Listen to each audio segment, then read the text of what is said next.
Bruce, when I first met him in Seattle, Washington, where I lived, and we both went to the University of Washington, he was teaching classes in Kung Fu, what he called Zhanfang Kung Fu. And I took lessons from him. And at that time, that was his dream, was to teach martial arts. And so he was starting on a very small basis there in Seattle, Washington. Opportunities were not open to him in Hollywood. And so he went, you might say, out the side door to Hong Kong, where he began to make films, which are now a matter of history. He had dreamed, when I first met him in the early 60s, of having chains of schools across the country and teaching masses of people Chinese Kung Fu. As he proceeded to open a school in Seattle and then another in Oakland and a third in Los Angeles, he began to realize that this art was not something that could be taught on a mass scale. It had to be one-on-one or in very small groups. He came to realize that his art could not be taught that way on a mass scale. And so he abandoned the idea of starting chains of Kung Fu schools and having assistant instructors in various locations all over the country. And he had developed his own way and called Jeet Kune Do.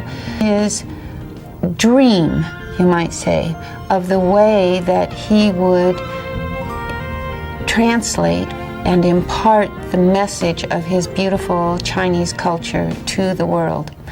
And this he would do through the vehicle of film.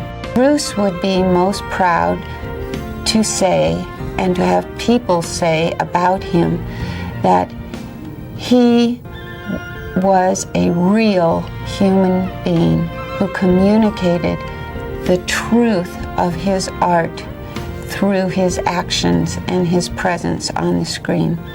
They knew that about him. Maybe they're not able to say that or express exactly what it was about him that turned them on so much or inspired them. But it was because he was the genuine article.